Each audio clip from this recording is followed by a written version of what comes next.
खबर तफसील से। रिबन शोपिया में हुए इनकाउंटर में 2 मकामी मिलिटेंट हलाक हुए हैं। सिक्योरिटी फोर्सेज की मुश्तरका कार्रवाई में अंसार गजवतुल हिंद के दोनों मिलिटेंट मारे गए हैं। मिलिटेंटों ने एक मकान में पनाह ले रखी थी। तलाशी कार्रवाई के दौरान इस मकान के करीब पहुंचने पर वहां छुपे हुए मिलिटेंटों ने फोर्सेज पर फायरिंग कर दी। फोर्सेज ने जवाबी कार्रवाई करते हुए दोनों मिलिटेंटों को हलाक कर दिया। मिलिटेंटों के कब्जे से असलहा भी बरामद किया गया है। महलूक मिलिटेंटों की शनाख्त कुलगाम के शब्बीर अहमद मलिक और मलहोरा शोपिया के आमिर अहमद डार के तौर पर की गई है। इस एनकाउंटर में फौज का एक कैप्टन भी जख्मी हुआ है। अनंतनाग के खंदरू इलाके में कायम फौज के असलहा खाने में पुरअसरार धमाके के नतीजे में फौज के FAD के साथ मुंसलिक 2 इम्यूनेशन टेक्नीशियन लेबरर्स की मौत हो गई है। इस वाकये में दिगर 2 लेबरर शदीद तौर पर जख्मी भी हुए हैं। वो अनंतनाग और श्रीनगर में जेर इलाज है। महलूकीन की शनाख्त पोहलू नौगाम के फयाज अहमद बट और मादीफल तरसू शांगस के गुलजार अहमद खान के तौर पर हुई है। जख्मियों की शनाख्त फिदा हुसैन और शब्बीर अहमद के तौर पर हुई है। लोगों ने इस वाक़े के खिलाफ कई खदशात का इजहार किया। इन्होंने सरकार से मुदाखलत की अपील की है। लोगों का कहना है कि 2007 में इसी तरह के वाक़े में कई लोगों की जान गई थी और कई लोगों ने अपनी जान गंवाई थी। उधर पुलिस ने इस ज़िम्न में मामला दर्ज करके मजीद तहक़ीक़ात शुरू कर दी है। फौज ने जख्मियों के इलाजों और लवाहिकीन को इमदाद फराहम करने की यकीन दहानी कराई है। लोगों ने भी मुतासरीन की इमदाद का मुतालबा किया है। गवर्नमेंट के पास इतने डिफेंस नहीं है कि एम्यूनिशन लोगों को लाकर लेते रखते हैं एम्यूनिशन में। अगर इनका एम्यूनिशन फटा कैसे फटा? इनके कौन सा सेंटर से जो दुनिया को गर्क कर रहे हैं इस टाइम? कैसे हुआ ये? कैसे हुआ जनाब? लेबर रखे हैं, लेबरों में क्या काम है एम्यूनिशन फटाने का? क्या काम है इनको? बम फटाने का क्या काम है? आगे बढ़ेंगे। महकमे सेहत ने आज जम्मू में एक खातून के कोरोना वायरस से मुतासिर होने की तस्दीक कर दी है। तफसीलात के मुताबिक ये खातून हाल ही में ईरान से लौटी थी। जम्मू के मेडिकल कॉलेज में भर्ती इस खातून को कोरोना वायरस से मुतासिर होने की तस्दीक होने के बाद मजीद कुछ अफराद के टेस्ट के नमूने हासिल किए गए हैं। इन अफराद में से ज्यादातर का ताल्लुक जम्मू के सतवारी और सलवार इलाके से है। महकमे सेहत के मुताबिक एक और शख्स भी जम्मू मेडिकल कॉलेज के आइसोलेशन वार्ड में रखा गया है। ताहम इसके टेस्ट की रिपोर्ट आना अभी बाकी है। इस खबर के मंजर-ए-आम आने के बाद ही जम्मू शहर के लोग फिक्रमंद हो गए हैं और इन्होंने दवाओं की दुकानों का रुख करना शुरू कर दिया। लोगों के भारी हुजूम को देखते हुए दुकानदारों ने सैनिटाइजर्स और मास्क की मसनूई किल्लत पैदा कर दी। दुकानदारों को महंगे दामों पर अशिया बेचते हुए देखा गया। लोगों की शिकायत है कि अवाम की तशवीश के बावजूद मुतल्लिका महकमा इस मसले की तरफ कोई ध्यान नहीं दे रहा है। कि ऐसी चीज़ 10 या 15 रुपए की है तो इस वजह से ये वक्त का नाजायज़ फ़ायदा ऐसी हालत में लेना अच्छा नहीं है। हम सब ने इंसानियत के नाते से मिलकर जहां अगर हो सके किसी को मुफ्त भी हम दे सके वो भी हमारा काम है। इंसानियत का काम ये है हम उसको भी वो आगे मुहैया करें। हमारा यही मानना है। जनता इतनी अमीर तो है नहीं, इतने हर घर एक परिवार में अगर 10 सदस्य हैं तो सभी को मास्क चाहिए, तो इतना पैसा तो खर्च नहीं पाएगा। सैनिटाइज़र का इस्तेमाल करना बहुत ज़रूरी है। जो डायरेक्ट कांटेक्ट पेशेंट के साथ हो रहा है, अगर डॉक्टर ने मास्क लगाया हो तो वो एक कैरियर नहीं बनेगा। तो इस विषय में हमने एडमिनिस्ट्रेशन को रिक्वेस्ट की है, जिसके लिए कि उन्होंने आज हमारे कमिश्नर साहब ने एक हमें एश्योरेंस दी है कि वो कुछ दिनों में जो ये मास्क प्रोवाइड कर देंगे। अरे टेलर को होलसेलर जो है वो 50 रुपये की आइटम दे रहा है कि जो आइटम 9 साढ़े 9 रुपये की थी। लेकिन हम ये नहीं सोच रहे कि भाई हम कमाई करें। हम कमाई नहीं कर रहे हैं।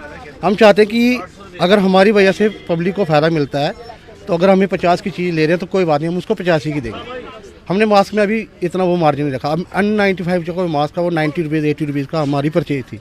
आज वही मास्क हमें रिटेलर में मतलब होलसेलर हमें 200 का दे रहा है। अब 200 के बाद दूसरे दिन मतलब वो बोलते हैं कि आज की डेट में 200, अगर आप कल की डेट में खरीदोगे तो शायद इसका रेट 300 भी हो सकता है। आप क्वांटिटी में माल उठा लो। कोरोना वायरस फैलने के खतरे से आम लोगों के साथ साथ डॉक्टर्स भी फिक्रमंद है। एक तरफ मेडिकल शॉप वाले अपना रोना रो रहे हैं, वहीं दूसरी तरफ आम लोगों का ये कहना है कि अब घर पर ही कपड़े के साथ मास्क बनाना ही उनके लिए बेहतर रहेगा। वीडियो जर्नलिस्ट साहिबा भट्ट के साथ कोमल सिंह, न्यूज़ 18 जम्मू। वज़ीर ख़ारजा एस जयशंकर ने श्रीनगर में ईरान में फंसे कश्मीरियों के रिश्तेदारों से बातचीत की और सभी की बाहिफाजत वतन वापसी का यकीन दिलाया। कोरोना वायरस की वजह से ईरान में फंसे तलबा के वालिदैन और सरपरस्तों से वज़ीर ख़ारजा ने KICC श्रीनगर में 1 घंटे तक मुलाकात की। आपको बता दें कि ईरान के मुतादिद सूबों में कोरोना वायरस का कहर है। इन तलबा के अहले खाना ने वज़ीर ख़ारजा से अपील की है कि तलबा को बाहिफाजत वतन वापसी को यकीनी बनाया जाए। बाद में इस जयशंकर ने सयाहती शोबे से वाबस्ता कई अफराद से मुलाकात की और वादी में टूरिज्म की सूरत हाल से वाकफियत हासिल की। बच्चों के लिए यहाँ परेशान है, लेकिन बच्चे सेफ जगह पे है। मिनिस्टर साहब ने ये एश्योरेंस दी है हमें कि बच्चे सेफ जगह पे है, घबराने की कोई ज़रूरत नहीं है। तो हम बहुत खुश हो गए मिनिस्टर साहब आ गए हैं, क्योंकि हमने ये सोचा है कि नहीं बच्चों की भी बात हो रही है। उन्होंने यही बोला कि हम इंशाअल्लाह विद इन डेज इवैक्यूएट करेंगे ईरान से या कहीं से भी लोगों को, या खासकर मेडिकल स्टूडेंट को। और उन्होंने ये भी आशीर्वाद दिया कि जो इन्फेक्टेड लोग होंगे हम उनको उधर ही बिठाएं तब तक जब तक हमें मेडिकल से कंफर्मेशन नहीं मिलेगा कि इनको कुछ अब ये इन्फेक्शन नहीं है। गवर्नमेंट से यही इल्तिजा करती हूँ कि हमारे बच्चे वहाँ पर हाई रिस्क पर है, वो मेहरबानी करके जितना जल्दी हो सके हमारे बच्चों को घर वापस ले आइए। वो बेचारे मेंटली परेशान है, मेंटली बीमार है हमारे बच्चे। वहीं वजीर खारजा एस जयशंकर ने कहा कि अमन और खुशहाली किसी भी खत्ते के लिए लाजमी है और सरकार जम्मू कश्मीर को एक खुशहाल रियासत बनाने के लिए वादाबंद है। इन बातों का इजहार उन्होंने बारामुल्ला में कई अवामी वफूद से मुलाकात के दौरान किया। जयशंकर ने श्रीनगर के बाद बारामुल्ला का दौरा किया। इन्होंने अफसरान, सियासी, समाजी और तिजारती वफूद से तबादले ख्याल किया। लोगों ने इन्हें कई मुश्किलात से आगाह किया। वजीर ने आवाम को यकीन दिलाया कि जल्द पूरी यूटी खासतौर पर कश्मीर में तामीर तरक्की का नया दौर शुरू होगा। मरकजी वजीर के हमरा डिवीजनल कमिश्नर, IGP कश्मीर के अलावा दीगर अफसरान भी मौजूद थे। मरकजी वजीर ने कहा कि कोरोना वायरस के पेश नजर बैरून ममालिक में मौजूद कश्मीरी तलबा को वापस लाने के लिए इकदाम उठाए जा रहे हैं। जरूरी तशखीस के बाद इन्हें इनके घरों को रवाना कर दिया जाएगा। उन्होंने बारामुल्ला में कई तामीराती कामों की संग बुनियाद रखा और इफ्तिताह किया।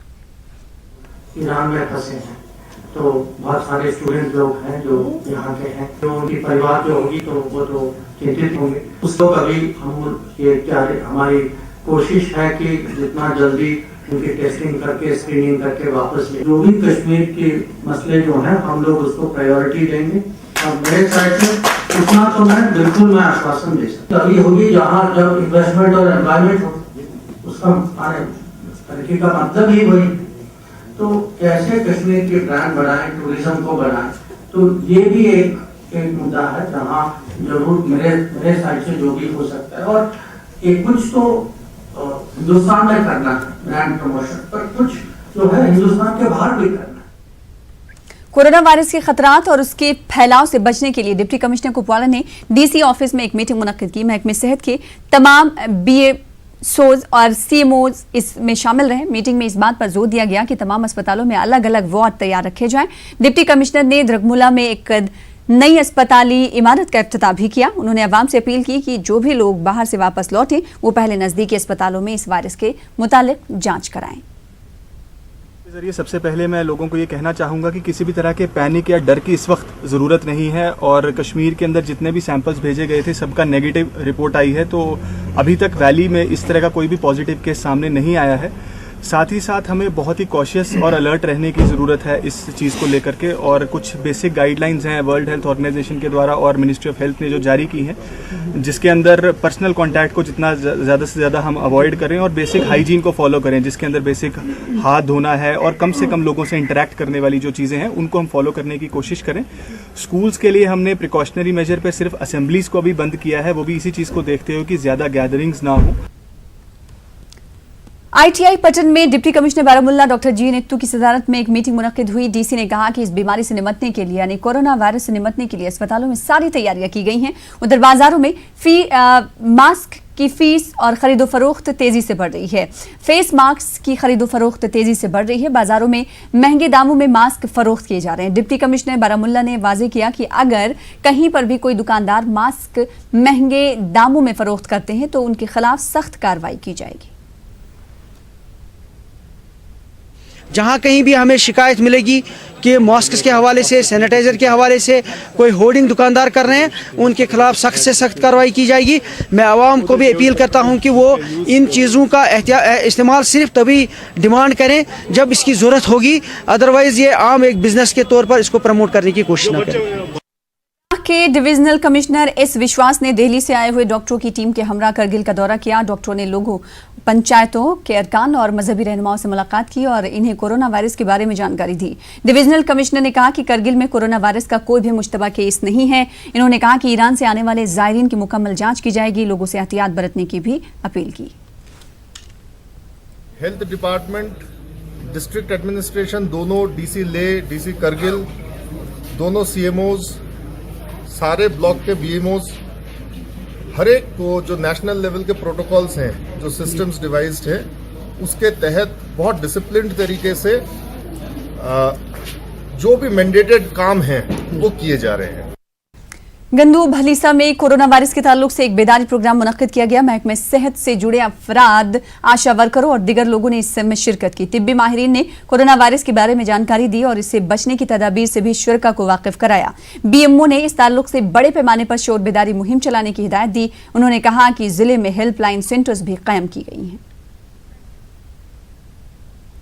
नेशनल कॉन्फ्रेंस और पीडीपी ने अल्ताफ बुखारी की क़यादत वाली अपनी पार्टी के क़याम पर सख्त रद्द-ए-अमल का इजहार किया है। एनसी का कहना है कि इस पार्टी के कोई साख नहीं है और ये ज्यादा देर कायम नहीं रहेगी। तो पीडीपी तर्जुमान मोहित भान ने नई पार्टी के क़याम के तरीक़ेकार पर भी सवाल उठाए।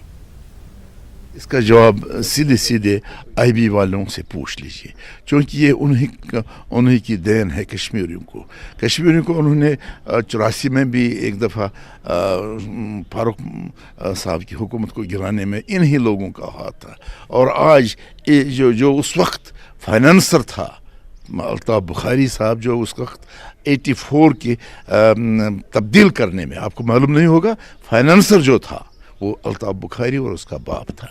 जमहूरियत के अंदर हर किसी इंसान को ये हक है कि वो किसी भी पॉलिटिकल पार्टी को लॉन्च करे और अपना एक पॉलिटिकल एजेंडा लेके लोगों के सामने आए और उनसे वोट मांगे। लेकिन जिस तरीके से ये पॉलिटिकल पार्टी का फॉर्मेशन हुआ है, जैसे हम देख रहे हैं कि हमारे फॉर्मर चीफ मिनिस्टर्स जेल में हैं, पॉलिटिकल लीडर्स को जेल में नज़रबंद रखा गया है और उसके बाद इनको एक फैसिलिटेट किया है, केक वॉक दिया गया है कि आप सब पार्टियों से लोग तोड़कर एक पॉलिटिकल फॉर्मेशन को बनाएं। ये लोगों की एक तो पहले ये जमहूरियत का बहुत बड़ा मजाक है और दूसरा ये लोगों के साथ सरासर एक धोखेबाजी का काम है।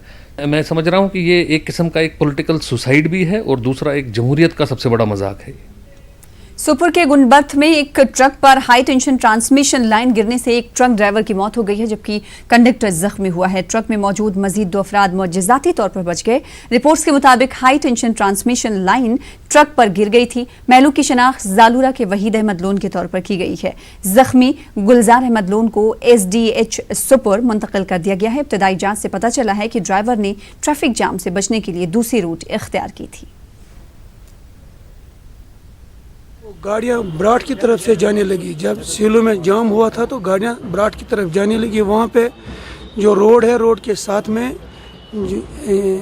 HT लाइन जो है रोड के साथ में थी, जो नीचे तारें पड़ी हुई है, पोल भी सही नहीं लगे हैं, इसलिए वहाँ पे भी गाड़ियों की थोड़ी जम्बलिंग हो गई और इस गाड़ी ने बाएं साइड में कि दाएं साइड में कहीं पे ये साइड लिया था तो इसकी एकदम तार के साथ छू गई गाड़ी। तो तार HT तार से इनकी करंट लगी तो एक आदमी जो अभी हॉस्पिटल में उसका कंडक्टर है वो अभी LIU है, तो ये इसकी डेथ हो गई ऑन स्पॉट। उधर ही नहीं है, हर एक जगह जो है ये बिजली की जो तारें हैं बिल्कुल सही नहीं लगे हैं। कहीं पर भी आप देख लो, अभी यहाँ हुआ है, कहीं पर भी ऐसे इंसिडेंट्स हो सकते हैं। इसलिए हम गुजारिश करते हैं आपकी वसातत से हायर अथॉरिटीज़ को कि इन तारों को इन फ्यूचर आगे इनको सही तरह से लगाएं ताकि दोबारा ऐसी इंसिडेंट्स हो नहीं सके। फिलहाल इसी के साथ रुकेंगे छोटे से ब्रेक के लिए। कुछ और खबरों के साथ चल लौटेंगे।